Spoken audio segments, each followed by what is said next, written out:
the Marvel legend had some emotional words for his protege. The world of comic books suffered a terrible blow in November 2018. Stan Lee, the man behind Marvel and many of the most iconic superheroes ever conceived of, passed away at 95 years of age. Amongst the outpouring of sadness, one bit of news stood out. Roy Thomas, the man who took over as chief editor of Marvel in 1972, visited him 2 days before he died, and at that meeting Lee shared some touching words with him. Stan Lee, born Stanley Lieber, led a fascinating life. In 1939 he began work at Timely Comics, which would later become known as Marvel, and rose up the ranks there. In 1942 he joined the Army and was assigned to a special job, working on scripts for training films. His military classification was apparently playwright, a title only ever given to a select few. After the war, Lee considered changing careers, but decided to stick it out in comics. He was assigned to create some superheroes at Marvel to compete with DC's growing roster, and the rest is history. Together with Jack Kirby, Lee co-created the Fantastic Four, Iron Man, the Hulk, and many more. In the early 1960s came one of Lee's most popular and beloved superheroes. Co-created with Steve Ditko, Spider-Man was groundbreaking at the time. Not only was he a teenager, but Spider-Man had regular teenage problems to contend with, as well as his supervillains. He quickly became Marvel's flagship character. Also groundbreaking was Lee's focus on diversity at Marvel. Along with Kirby and Gene Colan, he helped create Black Panther and the Falcon, conventional comics' first African and African-American superheroes. But in 1971, he went against the Comics Code Authority and did a Spider-Man story about the dangers of drug use. As time went on, movies began to be made of Lee's most famous creations.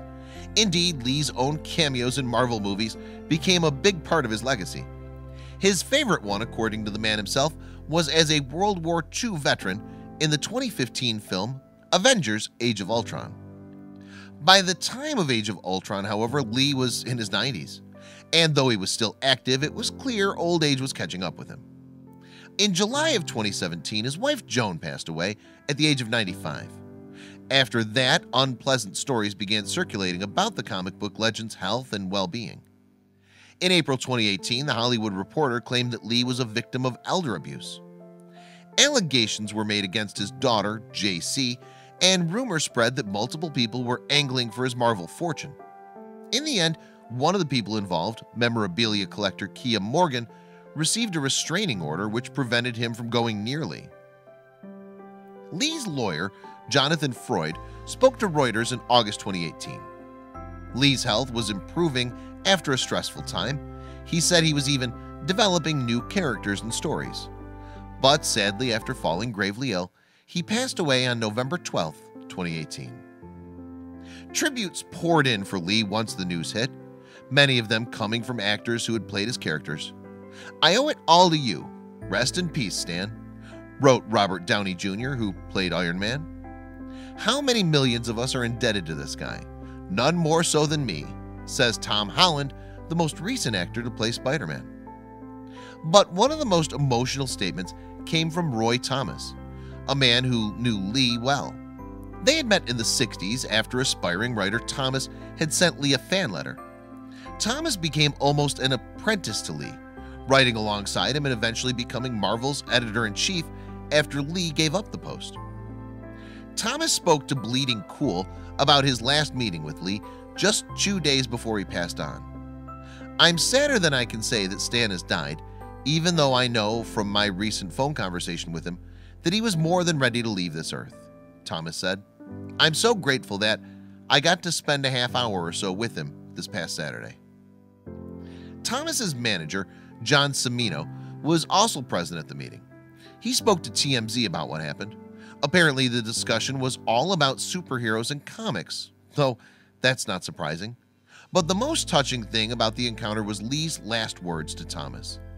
As the younger man was leaving, Lee said to him, "God bless.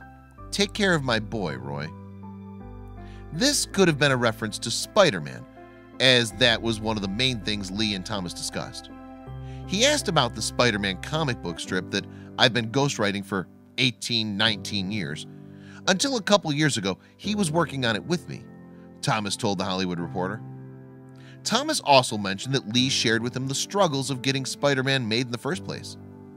The last few decades of his life, Thomas explained, he would go into a shorthand version of how Martin Goodman, Marvel publisher and relative of Lee, thought people wouldn't like spiders and that a kid can't be a hero. Obviously, the naysayers were wrong. Spider-Man has now been the star of no less than 6 big-budget blockbusters, as well as having appeared in other superhero films. Video games, books, and countless other media have also made use of the character, and he regularly comes in near the top of lists counting off the world's greatest superheroes. Spider-Man alone would be an incredible legacy for any writer, but Lee's goes beyond even that. His famous movie cameos were so well loved, in fact, that they may actually continue even after he's gone. Lee apparently filmed some before he passed away, so fans can still see him appear in the next Infinity War movie and in Captain Marvel. "I think he was ready to go, but he was still talking about doing more cameos," Thomas told The Hollywood Reporter. "As long as he had the energy for it and didn't have to travel, Stan was always up to do some more cameos. He got a kick out of those more than anything else."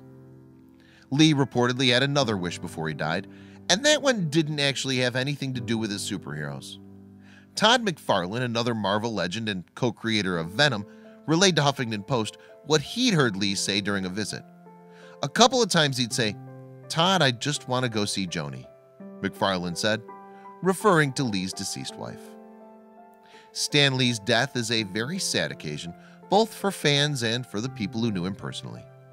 "I consider myself so very lucky to have known and worked with him for so many years, one of the most important myth makers of the 20th century," Thomas told Bleeding Cool. At least Lee's creations will be in safe hands, even though he's no longer there to oversee them.